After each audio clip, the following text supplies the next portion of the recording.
هنا صوت المنتدى.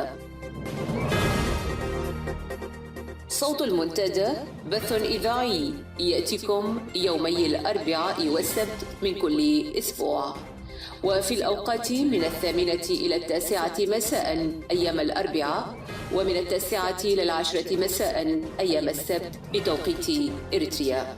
صوت المنتدى على الموجة القصيرة 15245 كيلو هرتز أو 19 متر باند.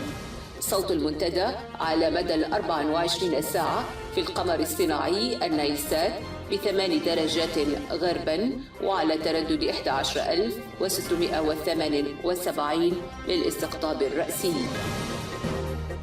صوت المنتدى إعلام مستقل وحوار وطني بناء. صوت المنتدى.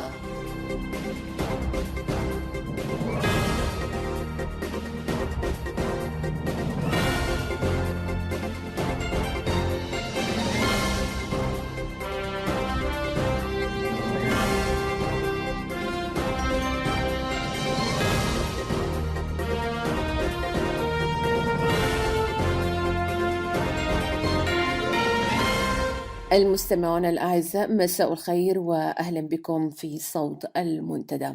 أحييكم، أنا أمل علي، وأبدأ معكم ساعة هذا المساء بنشرة للأخبار. يلي بعد ذلك فقرة الزميل جمال، وهي بعنوان مزيد من التلاحم، مزيد من إرباك النظام. وبعد ذلك نتابع أعزائي المستمعين لقاء سابق كان قد أجره لنا الزميل صلاح الزين مع الزميل الأستاذ فتحي عثمان حول السياسة الخارجية للنظام. تتخلل الساعة وكالعادة فقرة غنائية منوعة. أرجو أن تبقوا معنا وأهلا بكم.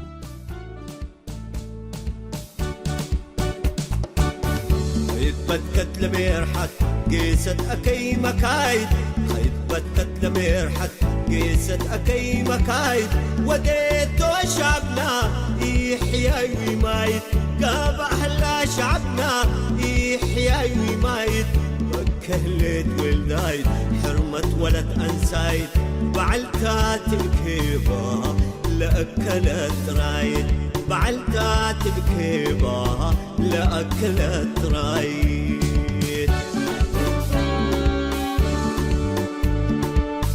يهو كفي كفي كفي يهو كفي يهو كفي تلاواز وبشعبنا تلهيا، يهو كفي تلاواز وبشعبنا تلهيا، يحققكم من قيلا شهداء إريتريا، وحسابها لا يترف وحسابها لا يترف، رح كحاسب بكيا شهدانا هدر يبدي المايا، شهدانا هدر يبدي المايا.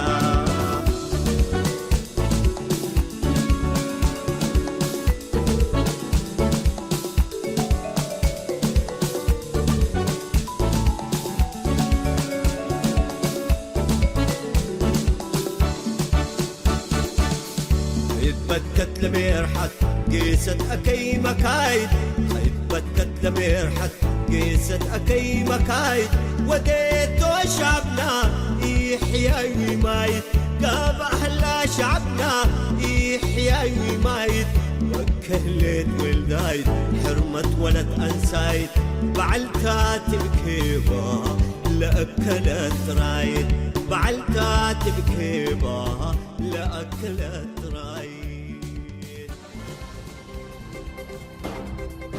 صوت المنتدى.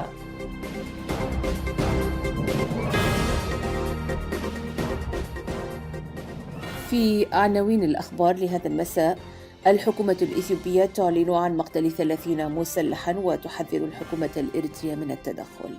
تدريبات عسكرية مكثفة لقوات الدمحيط الإثيوبية. اعتقالات ضمن أبناء طائفة الجهوفا. تزايد اعتقالات المواطنين الهاربين من النظام. وصحيفة الجارديان البريطانية تتحدث عن صفقات سرية بين نظام أسمرة ودول الاتحاد الأوروبي.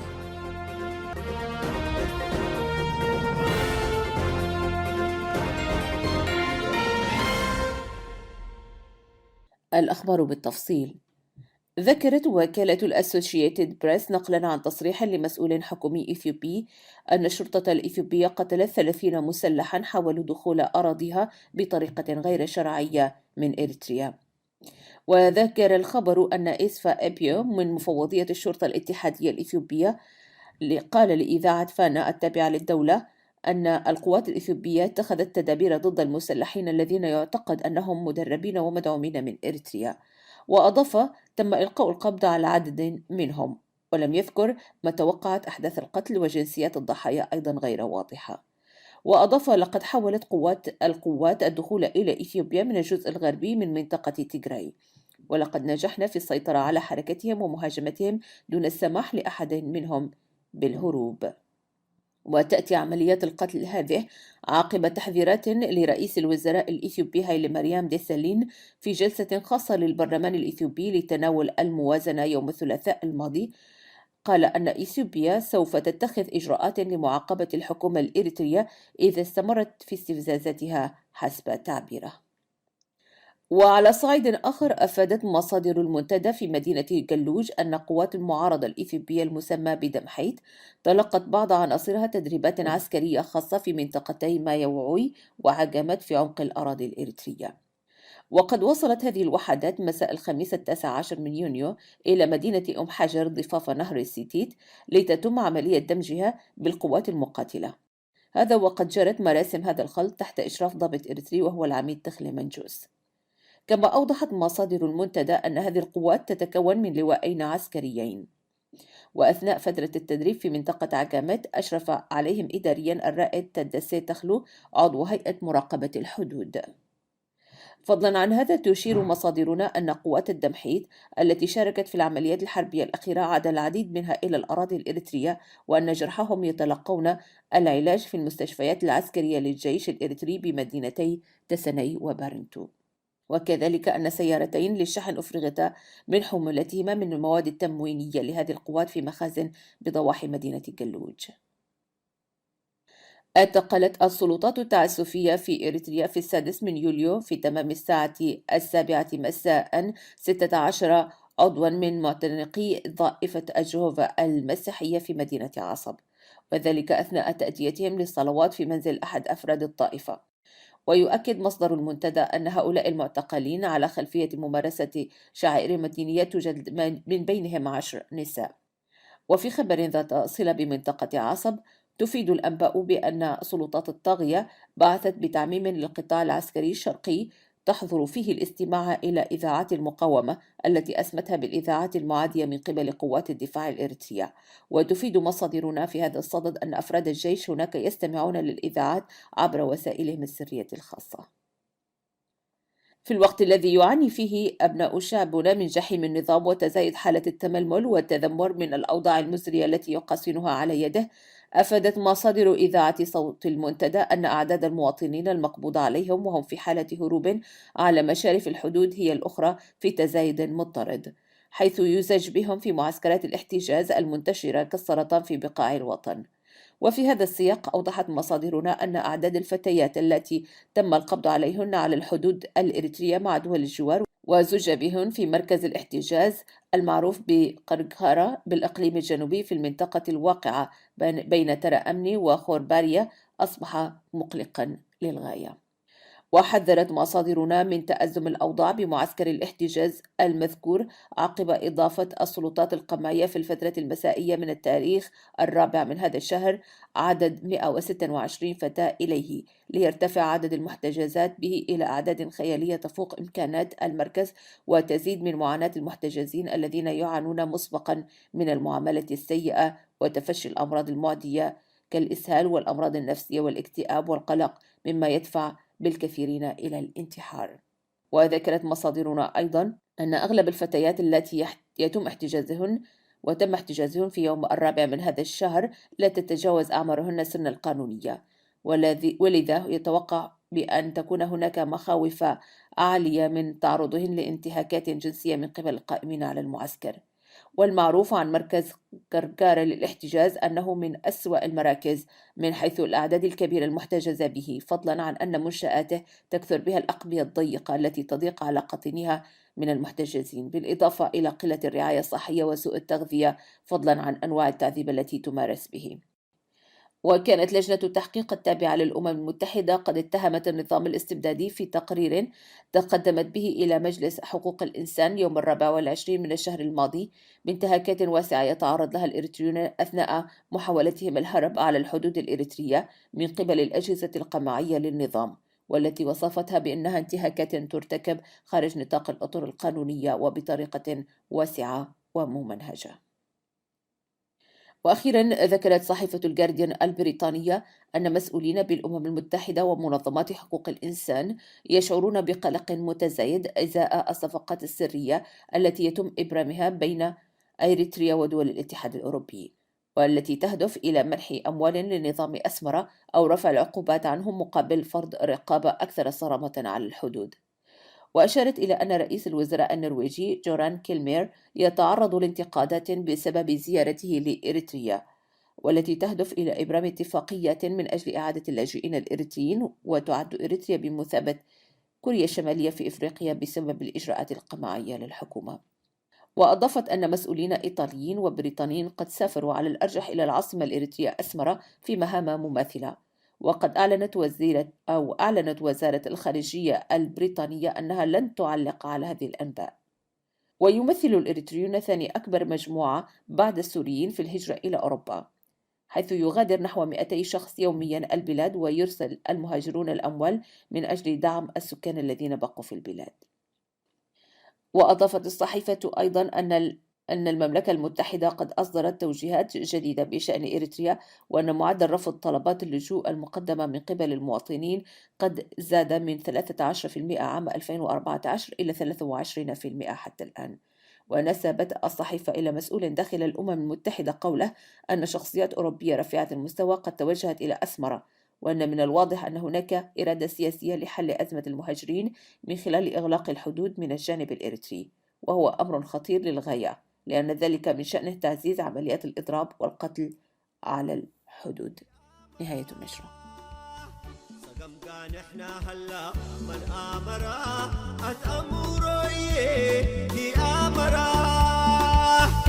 جئبنا يهو يقبلها ولا تعرف على ما العراف. جئبنا يهو يقبلها ولا تعرف على ما العراف. يعرف شعب وأمارة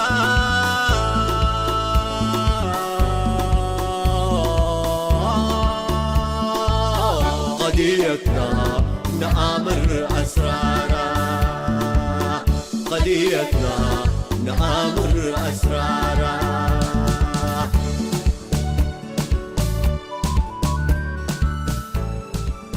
مستمعين الكرام، السلام عليكم ورحمة الله وبركاته، وأسعد الله كل أوقاتكم. هذا جمال همد يحييكم ويقدم لكم هذه الفقرة، وهي بعنوان: هل يستقيم أن يحارب المفسد الفساد؟ من المعروف أن حكومات العالم الثالث عندما تتحدث كثيرا عن مشكلة ما يعني أن المشكلة الأصل فيها وليس في غيرها، لذا تعمم وتعوم، وفي الأخير تصفي خصوم ومناوئين لها أو تمهد لذلك. فقد تحدث رئيس العصبة الحاكمة في إريتريا في خطابه الباهت في عيد الاستغلال أو الاستقلال عن الفساد في الدوائر الحكومية، واعدا بمحاربته. العمر الرسمي للدولة الإريترية ربع قرن إلا شهور، وخلال هذه المدة القصيرة جدا قياسا بعمر الشعوب تصدرت إريتريا العصبة ذيل القوائم في كل التقارير الدولية، فهي الأولى في غياب الحريات، كل الحريات، وهي الأولى في غياب الشفافية، وهذا يعني انتشار الفساد المالي والإداري. كذلك هي الأولى في هروب الرياضيين والصحفيين والدبلوماسيين وغيرهم. إريتريا البلد الاستراتيجي الواقع بين عملاقين هما إثيوبيا والسودان، بشريا واقتصاديا، وتمتد سواحلها حوالي 1000 كيلومتر على الساحل الغربي للبحر الأحمر. هي بالقرب أيضا من منابع المياه في أفريقيا والبترول العربي والأفريقي أيضا، وتمتد بلسان إلى أهم نقطة حساسة على البحر الأحمر، أعني بذلك باب المندب. كل ذلك كان يمكن أن يكون عاملا للاستقرار في هذا البلد الأفريقي الصغير والفقير، ذلك حسب توقعات الخبراء في عام 1992، مشروطا باتباع عدد من الخطوات السياسية والاقتصادية وبالتالي الاجتماعية والثقافية. لكن الحكومة لم تفعل، بل منعت قيام الحياة السياسية الطبيعية بالإعلان الشهير في يونيو 1993 وعبر خطاب رئاسي لإسياس أفورقي. تبع ذلك تغول الحزب الحاكم والوحيد في كل مرافق الحياة الاقتصادية في البلاد عبر سلسلة من الشركات الوهمية والشركات القائمة على الأرض، وذلك بمساندة أفراد تحت يافطات رجال الأعمال. تلا ذلك الاستيلاء على الأراضي الزراعية وقيام المشاريع الزراعية الكبرى، والتي سجلت فشلا كاملا لسوء التخطيط وغيره من الأسباب. بعد ذلك تحكمت العصبة في الصادرات والواردات، ابتداء باحتكار السلع والأدوات، وانتهت بسحب رخص التصدير والاستيراد من بعض التجار. سياسة ماكرة اتبعتها العصبة أخرجت من خلالها كل الرأسمال الوطني التقليدي من السوق، وزاحمت حتى المؤسسات التجارية الصغيرة والمتوسطة باستخدام الترهيب والترغيب وكل وسائل وأدوات السلطة القمعية. والحكايات كثيرة وبعضها لا يصدقها العقل لشدة الأحابيل الشيطانية المستخدمة فيها. وبدلا من القيام بمعالجات حقيقية ككل الدول الدكتاتورية، لجأت العصبة لأسلوبها القديم والمتجدد، وهو الاعتماد على الأساليب الملتوية والفاسدة، وهي الخبيرة في التهريب منذ مرحلة الكفاح المسلح، التهريب عبر الدول المحيطة والسيطرة على شبكات التهريب أو التعامل معهم على أقل تقدير. لذا لجأت العصبة لترميم اقتصادها على أساليب السمسرة في تجارة السلاح وغسل الأموال وتسهيل مرور الدولار الأسود وإدارة نوادي القمار إلى آخره. وهذا قطعا نشاط يحتاج لنوع من الناس مختلف نوعا ما عن البشر بشكل عام، وقد كشف النقاب عن عدد من هذه الأنشطة الغير قانونية في دبي ونيروبي وغيرها. بالمجمل لا يمكن الحديث عن تنمية لا بشرية ولا اقتصادية إذا أضفنا سياسة العصبة تجاه الشباب والعمال وكل صنوف العمال المهرة والمهنيين إلى آخره. إذن الحديث عن محاولة الفساد هو محض هراء سياسي في أدنى صوره وتلاوينه، إذ إن الجهة التي تريد محاربة الفساد هي ذاتها أس الفساد والراعي الرسمي له عبر أدواتها وسماسرتها وحتى صغار الأمنيين الذين يمارسون الابتزاز ويأخذون الرشوة علنا. إذن الشعب الإريتري لا علاقة له بالفساد الذي يتحدث عنه السيد إسياس أفورقي. ما العمل إذن؟ ما العمل لإسكات الناس؟ والجواب اللجوء لذات السياسة القديمة، ضرب عدد محدد من المنفلتين الفاسدين الذين تجاوزوا الحدود حسب قانون العصابة وتأديبهم، ولكن كالعادة دون محاكمات ولا تحقيقات. يسكت الشارع من الجأر بالشكوى، وربما بعض الدوائر التي تسعى لتجميل وجه رئيس العصبة وأزلامه تجد ضالتها في ذلك. وبالفعل بدأت عمليات الاعتقالات، وسوف تشمل عدد كبير من المغضوب عليهم من قبل العصبة. في نهاية هذه الحلقة نضع خطوط ومؤشرات عامة لصورة الوضع العام الإريتري يساعد في فهم وقراءة الواقع الاقتصادي الإريتري إن صحت التسمية. 1. لم يحدث قط أن نوقشت ميزانية الحكومة أو الحزب بشكل علني منذ فترة الكفاح المسلح وحتى اليوم سوى مرة واحدة في أول وآخر دورة للبرلمان المعين. 2.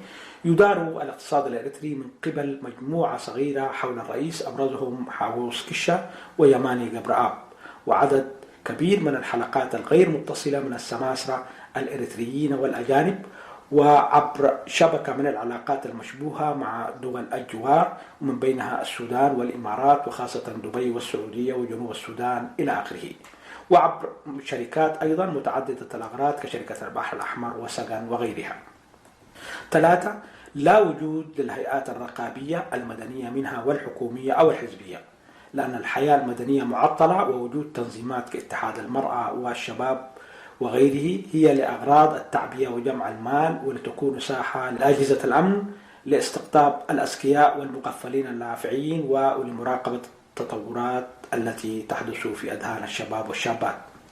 4. السيطرة القوية من قبل الأجهزة الأمنية المتعددة وتشابكاتها مع الشركات الحزبية وفسادها المالي والإداري. هذا جزء يسير من الصورة لما يسمى بالاقتصاد الإريتري تجاوزا في علاقته مع السياسي العصبوي الذي يفرخ عشاش الفساد ووطاويط الفاسدين.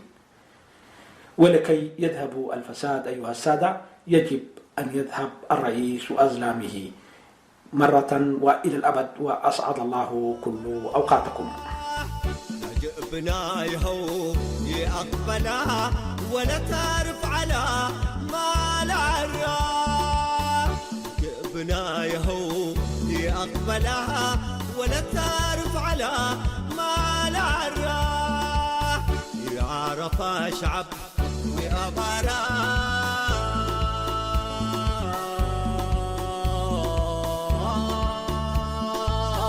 قضيتنا نآمر أسرارا، قضيتنا نآمر أسرارا.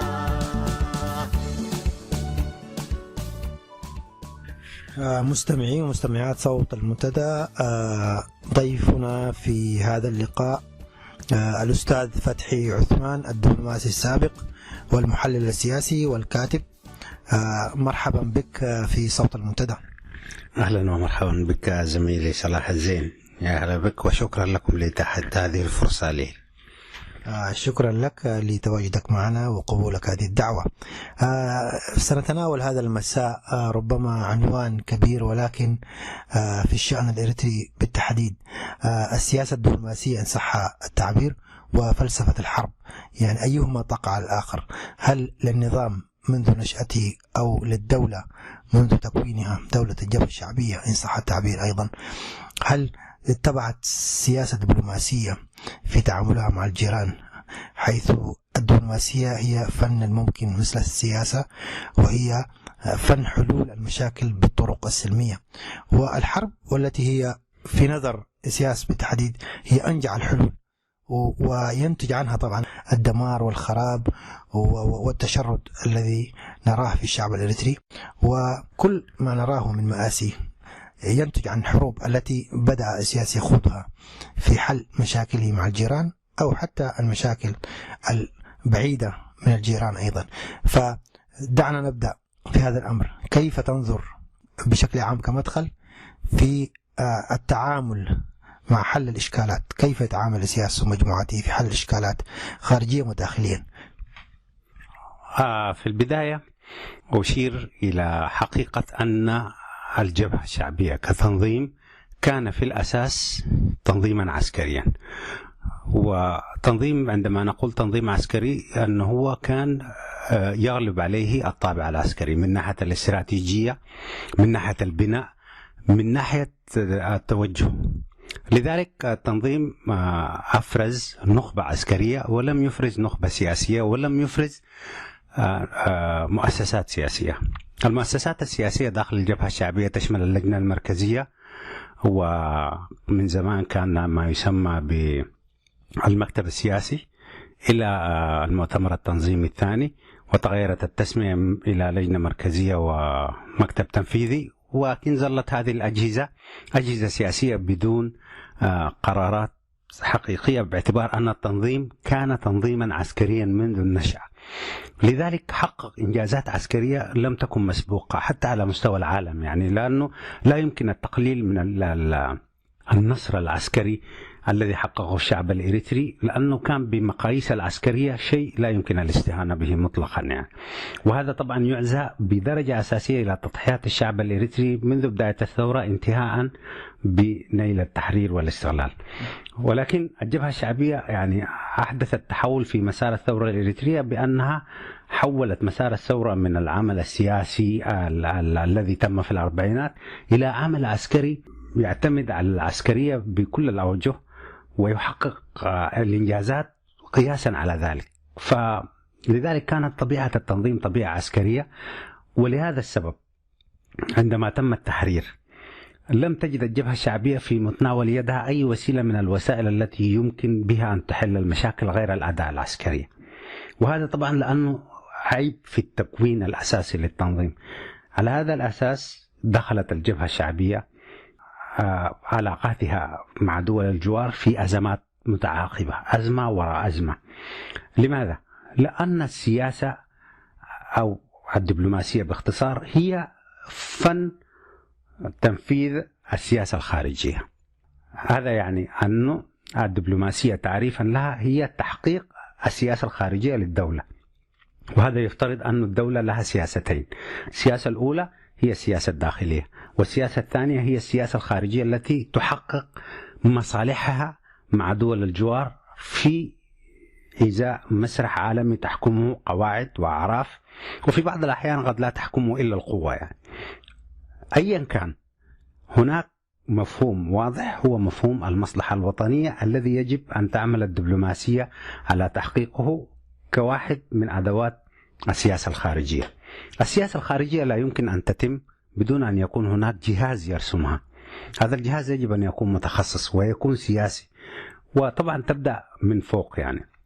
ويشارك في وضع السياسة الخارجية السلطة التنفيذية والسلطة التشريعية، وهذه يعني ليست موجودة والفواصل بينها يعني ليست حقيقية في إريتريا.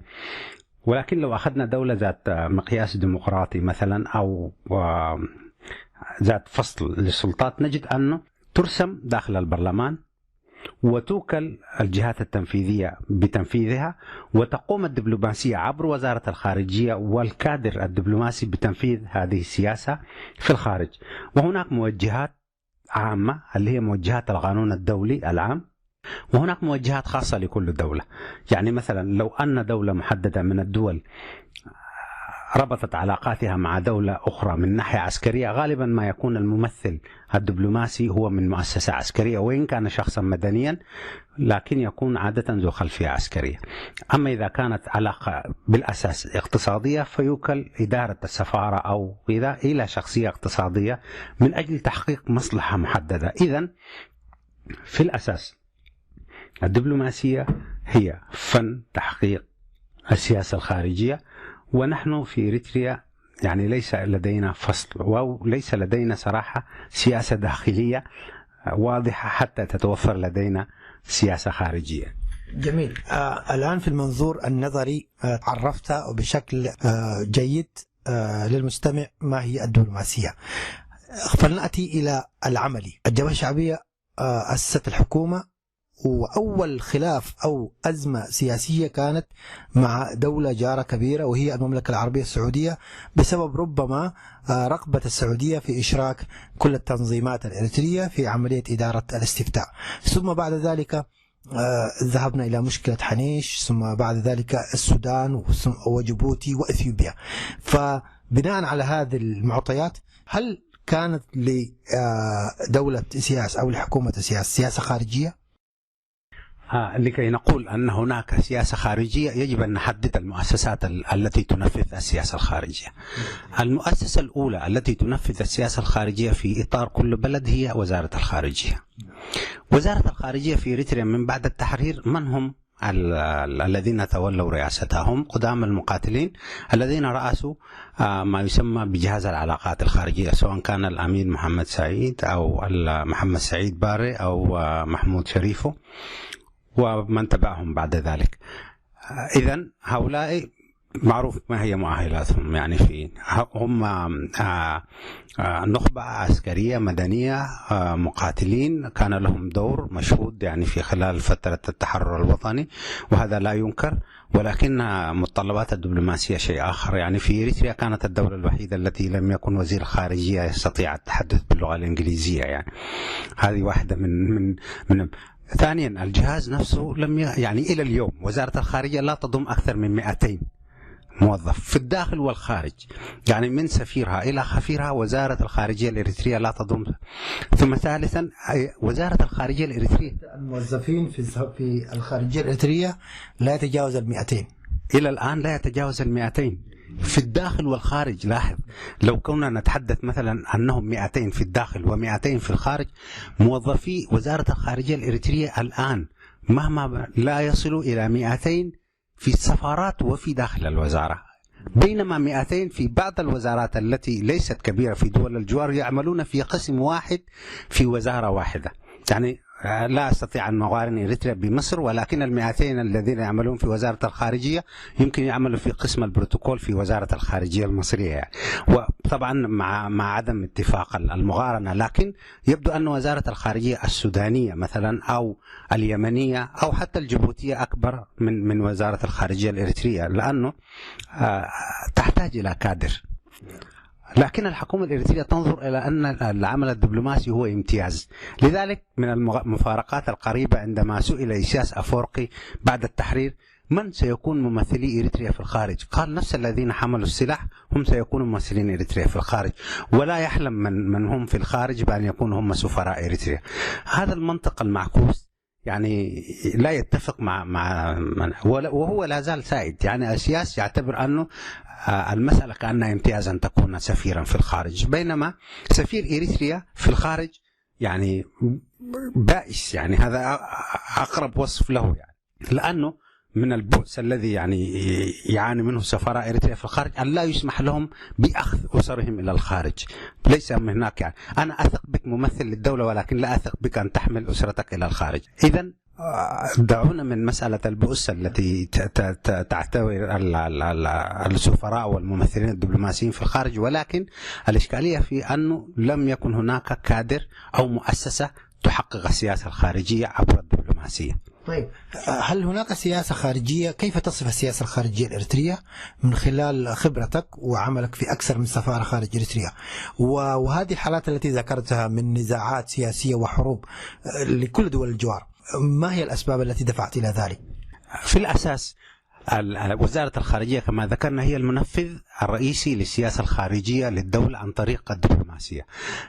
السياسة الخارجية المعيار الأساسي فيها هو المصلحة الوطنية.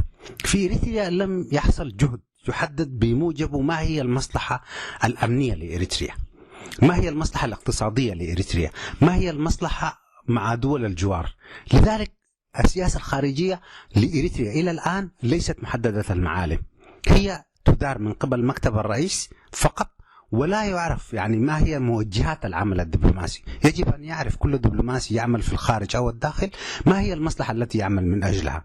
يعني أنا عملت يعني مساعدا للسفير أو قائم بالأعمال في سفارة إريتريا في باكستان، وثم انتقلت إلى المملكة العربية السعودية. يجب أن تحدد مع كل دولة من هذه الدول ما هي مصلحتك الوطنية التي تربطك بباكستان مثلا، مع العلم أن باكستان هي أول دولة طالبت بحق الاستغلال التام لإريتريا في الأربعينات في الأمم المتحدة. هذه ناحية. الناحية الثانية أن حزب الرابطة الإسلامية يسمى حزب الرابطة الإسلامية تيمنا باسم الرابطة الإسلامية الباكستانية الذي أسسه محمد علي جناح، لأنه محمد علي جناح التقى بإبراهيم سلطان في القاهرة، وإبراهيم سلطان من تبنى هذا الاسم الرابطة الإسلامية لأنه هو. ثالثا، وهذه يعني معلومة عندما ذكرتها إلى الباكستانيين يعني اندهشوا صراحة، وواحدة من الأشياء الأخرى أن باكستان هي الدولة الوحيدة اللي طالبت إثيوبيا بالانسحاب في أثناء الحرب مع بادمة. إذن يجب أن تكون لديك نظرة خاصة تحددها المصلحة الوطنية تجاه باكستان كمثال فقط، ناهيك عن الدول الأخرى. تصور أن الآن إريتريا ليس لديها سفارة في باكستان، لقد تم إغلاق السفارة في باكستان. ثم ثانيا، إذا أنت قررت أن تفتح سفارة في باكستان يجب أن توازن بأن هذه الدولة لها علاقة مع الهند. فإذا كانت لك علاقة مع الهند يجب أن تكون علاقتك بباكستان يعني تراعي هذه الحساسية. ولكن في إريتريا للأسف لأنه ما في تحديد للمصلحة ومفهوم المصلحة الوطنية، باكستان كانت الدولة الوحيدة التي ترغب في دعم إريتريا عسكريا وبدون حدود يعني لهذه الروابط التاريخية، وإريتريا ضاعت الفرصة يعني. نأخذ مثال النزاع مع اليمن في جزيرة حنيش، لم يأخذ المسار الدبلوماسي، الحكومة الإريترية لم تأخذ المسار الدبلوماسي، رأت الحل العسكري هو المباغتة والهجوم وقتل وأسر من قتلت وأسرت من اليمنيين في ذلك الوقت. وحتى بعد ذهابهم إلى المحكمة وإلى التحكيم أصبح في فشل وخسرنا الجزيرة إلى ما هو مرد ذلك. جيد. في البداية ذكرت أن الأزمة حدثت مع السعودية، فلنبدأ من هذا وننتقل إلى السعودية. واحدة من الدول الكبيرة التي كان لها دور لا يستهان به في تاريخ الثورة الإريترية عامة، وكل الإريتريين يعني يعرفون هذه الحقيقة. ثانيا أنها دولة ذات ثقل اقتصادي وسياسي في المنطقة، وهذا الشيء يعني يجب أن تضع له ألف حساب كدولة مجاورة وتربطك بها حدود. نحن تربطنا مع المملكة العربية السعودية حدود مياه دولية. لذلك السعودية كانت في سنة 1982 تبنت فكرة اتفاقية جدة التي جمعت تنظيم قوات التحرير الشعبية وجبهة التحرير الإريترية واللجنة الثورية المؤقتة، وتم تأسيس التنظيم الموحد. بناء التنظيم الموحد بصرف النظر عن ملابسات الماضي كان واحد من التنظيمات التي رعتها المملكة وفضلت أن تكون طرف في المشاركة السياسية بعد التحرير. نعم، في العملية السياسية بعد التحرير، وحتى اشترطت على إريتريا أن تكون يعني مشاركة، أن لا يتم الاستفتاء في المملكة مثلا إلا بعد أن يعني ولكن طبعا الاعتبارات الأخرى البعض يشير إلى أن هذا ممكن تدخل خارجي، ولكن في كل الاعتبارات يجب أن تضع الدبلوماسية كواحدة من الحلول. تجد أنه هذه كانت بداية تعزم في العلاقة بين الدولتين، وإريتريا ردت بما هو سيء. إعلامها فتح جبهة على المملكة العربية أساء فيها إلى الدولة وإلى رموزها الحاكمة وإلى نعم وربما يعني أن تذكر التفاصيل. ثم ثانيا جاءت مسألة 94، كانت سنة هذا الكلام كان في بداية التسعينات 93. جاءت سنة 94 وكانت المملكة العربية السعودية تدعم حالات الإغاثة الإنسانية عبر ما يسمى بلجنة الإغاثة الإسلامية، وكان ينضم فيها كثير من الإريتريين يعملوا كموظفين محليين إضافة إلى الاستاف السعودي، وتم إقفالها وطرد الموظفين السعوديين وسجن العاملين الإريتريين إلى اليوم. الكلام هذا من 94، والاتهام هو أنهم تدخلوا في السياسات الداخلية للدولة وإلى آخره ونشر الإسلام وإلى آخره. وساءت العلاقة بين البلدين بشكل قاطع إلى الآن، إلى الزيارة الأخيرة التي قام بها الرئيس السياسي. هل تضع الإريتريا معايير المصلحة السعودية والإريترية، خاصة وأن المملكة العربية ثاني أكبر مضيف لأكبر جالية إريتريا مثلا في الخارج؟ هذه الاعتبارات لا ينظر لها. لذلك حتى الآن مثلا الزيارة الأخيرة التي قام بها السياسي في 28 و29 إلى المملكة العربية السعودية كانت تمثل فتح في العلاقات بشكل أو بآخر. لم يستفيد منه الرجل في أن يحمل وفد كبير من وزير العمل لكي يناقش أوضاع الجالية الإريترية، ووزير التعليم، ووزير للاستفادة من هذه الفرصة يعني. بل ذهب ومعه شخص واحد أو ربما لم يكن معه شخص على الإطلاق، لأنه هو رب الفك والربط، ولذلك حتى يعطي انطباع أنه هو من بيده مقاليد الأمر يعني. على كل كثير من الزيارات كانت خاسرة وتظل حتى مستقبل علاقات يعني. بالنسبة للمرحلة الثانية يعني كانت نقطة أخرى هي 94. انتقلنا إلى ديسمبر 94، كانت النزاع اللي حصل مع السودان، وهذا كان في ديسمبر، وكانت فيه سابقة على صعيد الدبلوماسي غير مسبوقة في العالم، أنه إريتريا قطعت علاقاتها الدبلوماسية مع الخرطوم، وهذا شيء عادي يعني. الدول تقطع علاقاتها الدبلوماسية لاعتبارات التدخل وإلى آخره.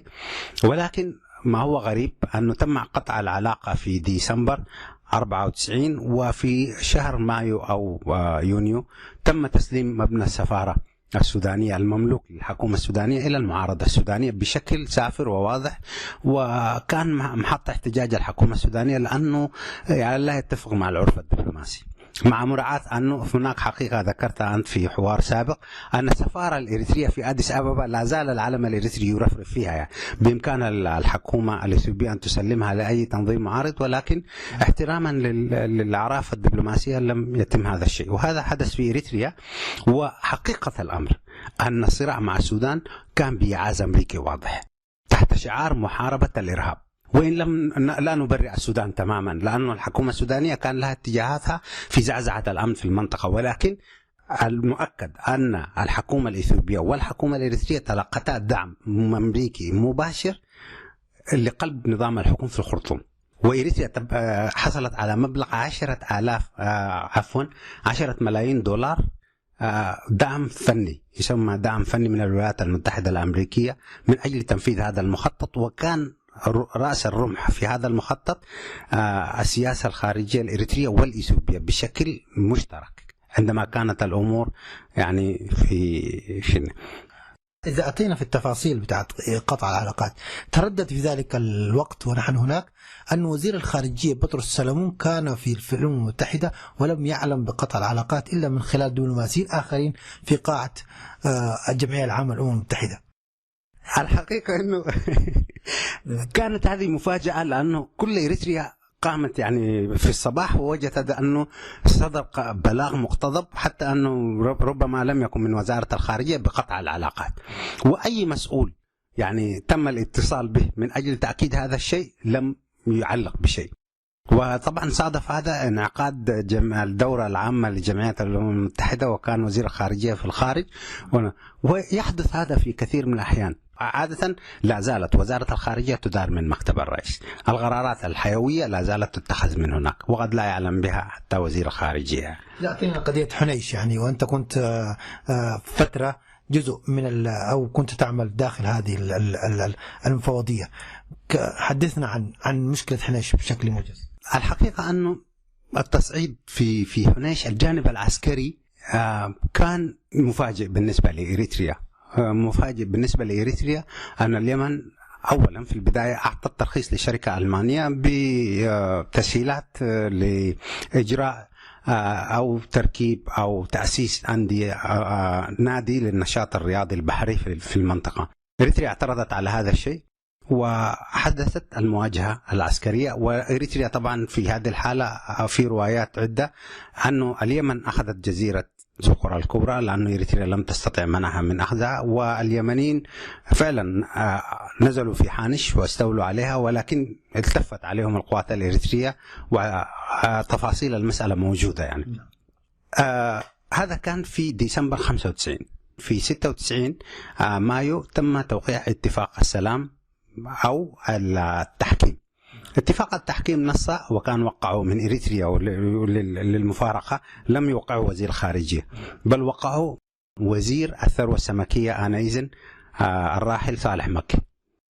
أين وزير الخارجية؟ يعني الأزمة كانت تدار من مكتب الرئيس، وعندما تم توقيع الاتفاق من قبل وزير الثروة السمكية، باعتبار أن الموضوع بحري ويتعلق بالبحر وهذا فاتركوه للصيادين. فوزير الخارجية يعني لم يوقع الاتفاق، بينما موقع الاتفاق من الجانب اليمني وزير الخارجية. وهنا يعني يتضح لك المعالجة، يعني تم تكوين ما يعرف بمفوضية زقر حانش، وهذه يعني كانت برئاسة وزير الخارجية من ناحية اسمية، وكان عضويتها شخصين من مركز الدراسات الاستراتيجية وبعض الخبراء الآخرين يعني، وكل المجموع لم يكن يصل إلى 10 أشخاص يعني. بينما اليمنيين يعني كانت كأنها وزارة خارجية كاملة يعني برئاسة وزير الخارجية، إضافة إلى خبراء ومحامين وفنيين وإلى آخره. تم الاتفاق على أن يكون هناك تحكيم مدته 2 سنين، في خلال 2 يصدر قرار، وهذا ما يسمى في المحاكم الدولية التحكيم الطارئ أو arbitration. ويتفق الطرفان فيه على أن يختار كل طرف قاضيين ويختار 4 قضاة رئيسا لهم، ويكون الحكم غير قابل للاستئناف، ويكون الحكم أيضا بحسب طلب البلدين.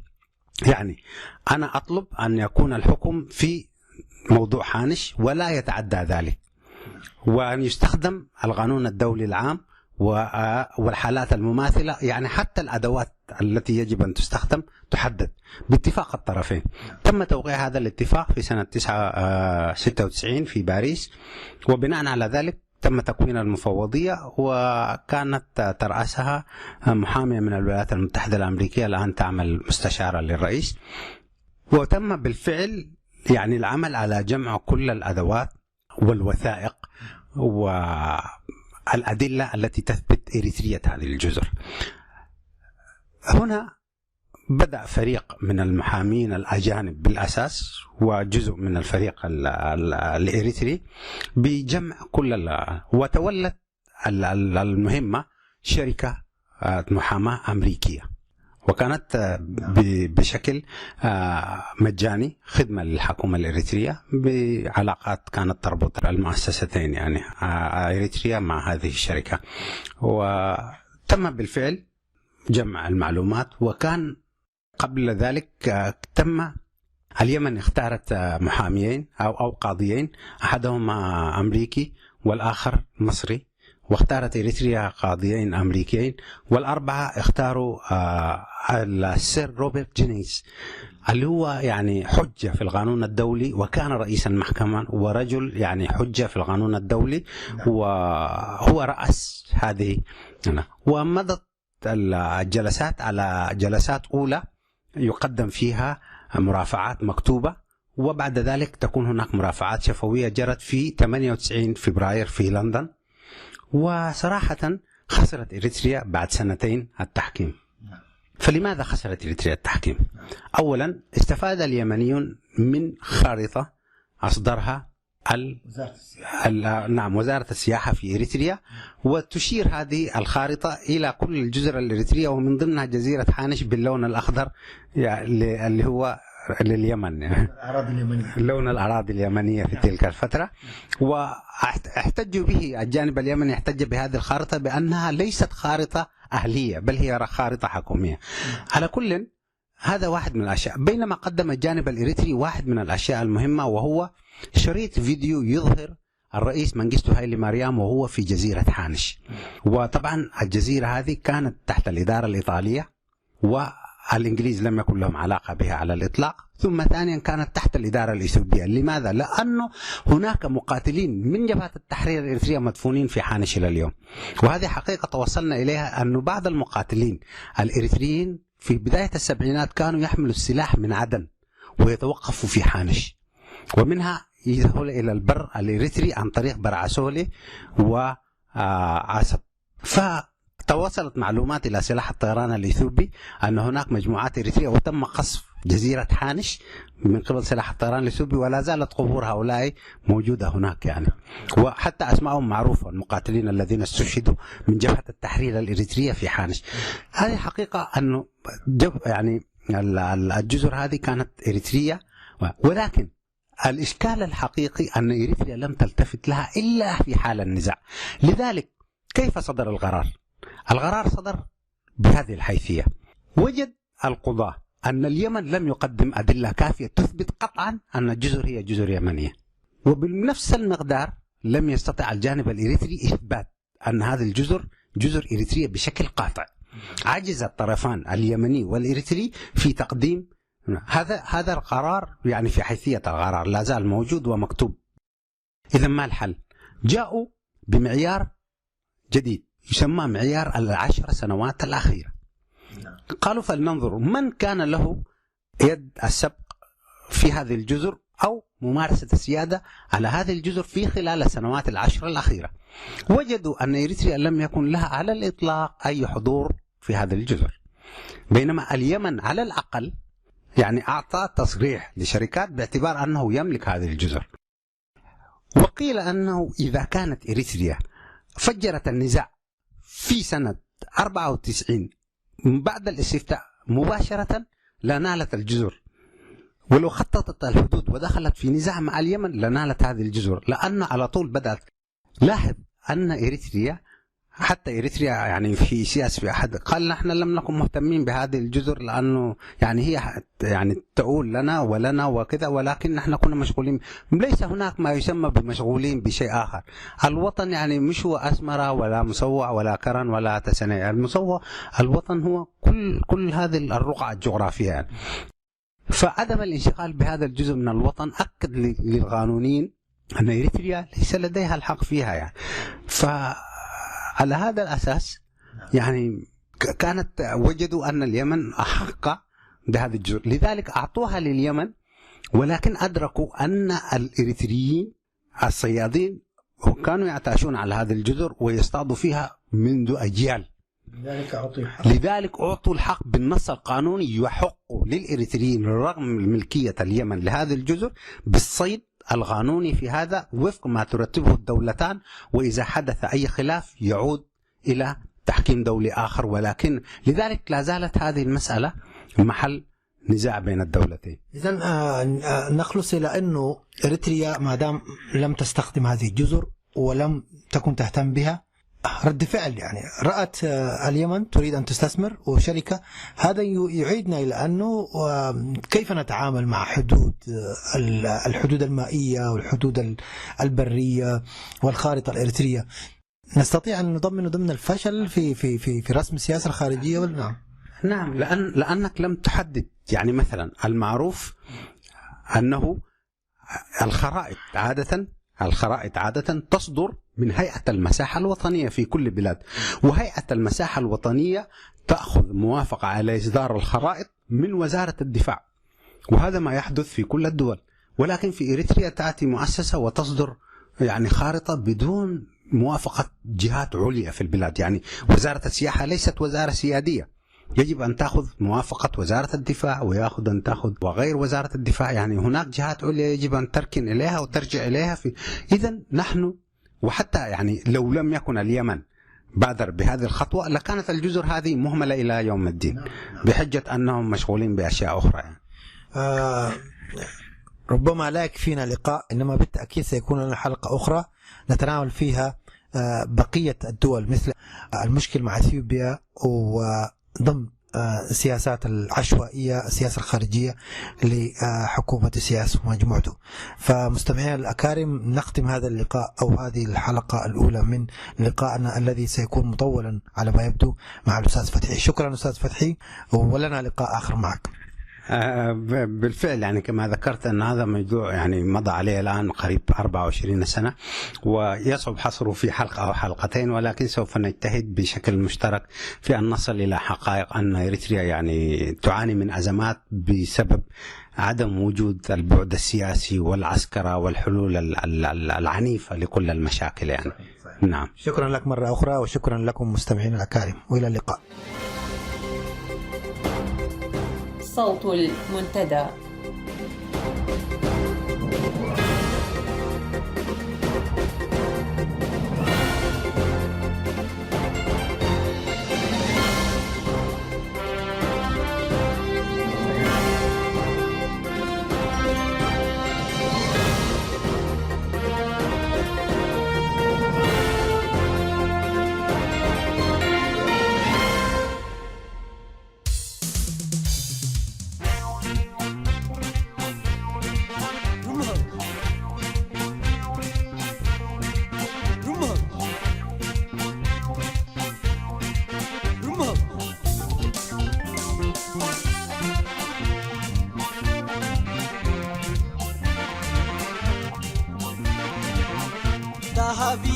ذهبوا وقلتها بمن يهبوا زيروتا أن نحسيت اللي يبلغ لنا سري أقعزينو يشكملي ومنكو معحلي تقوتا إيرجل اللع أيدروا ما معللع وما كانوا صوت شيتي ساعتك كمكم على سيتي يا حميتين وحبيتي ورهل شونك زرب ليتي السريتي وبهيدي حشملي وكين لا باهي يوهنا معازر لدأول الليكو تشميتي اللي هيدو وغمر عيدا يلي نبك معي وقميتا إلى حسين مسانغالي قطعين ميلي وزغمالي نكوكينو أفكي قابا مرنوكينو معان ربا ذهبي تي ذهبو أوكو هبن أمي هبو ذهبي تي ذهبو أوكو هبن أمي هبو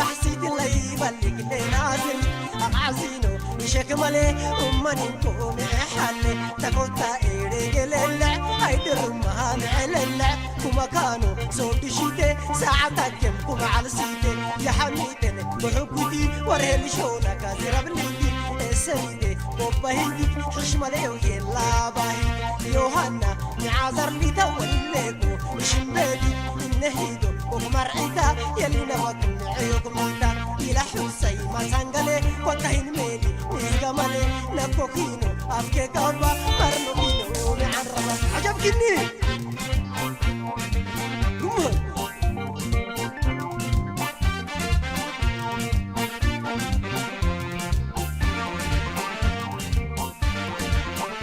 ذهبي تي ذهبو كنت هبن يهبو سلوتا أندح ست ليبا لكل ناصري أعزينو شكمالي أماني كومي حالي تقوتا إيرك للع أيدر أمها معللع كما كانوا صوت شيتي ساعتك كم كما على سيتي يا حميدين بلوكي ورهلي شونا كازيرا بليدي السريدي بوبا هيدي خشمالي ويلا باهي يوهانا نعذر لي تأول الليبو نشن بيدي إنهيدو وكمار عيدا يلي نوكم عيوكم عيدا يلا حسين مسانغالي وطين ميلي وزغمالي نكوكينو أفكي قابا مرنوكينو معان ربا ذهبي تي ذهبو وكو هبن أمي هبو ذهبي تي ذهبو وكو هبن أمي هبو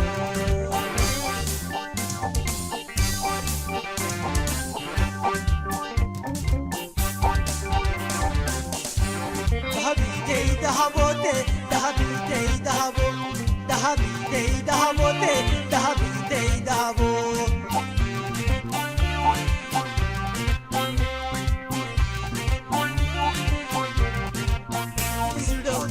عندها سيت اللي بالك لنا عزينو شكمالي أماني كومي حالي تقوتا إيري للع هيدر أمها معللع كما كانوا صوت شيتي ساعتك يمكم على سيتي يا حميدني وحبتي ورهلي شونا كازيرا بليدي السريدي بوبا هيدي خشمالي يلا باهي يوهانا بعذر لي تولي الليبو شمبالي إنهيدو ومرعيدا يلي نبكم عيوكم ميتا إلى حسين مسانغالي قطعين ميلي وزغمالي نكوكينو أفكي قابا مرنوكينو معان ربا عجب كني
صوت المنتدى.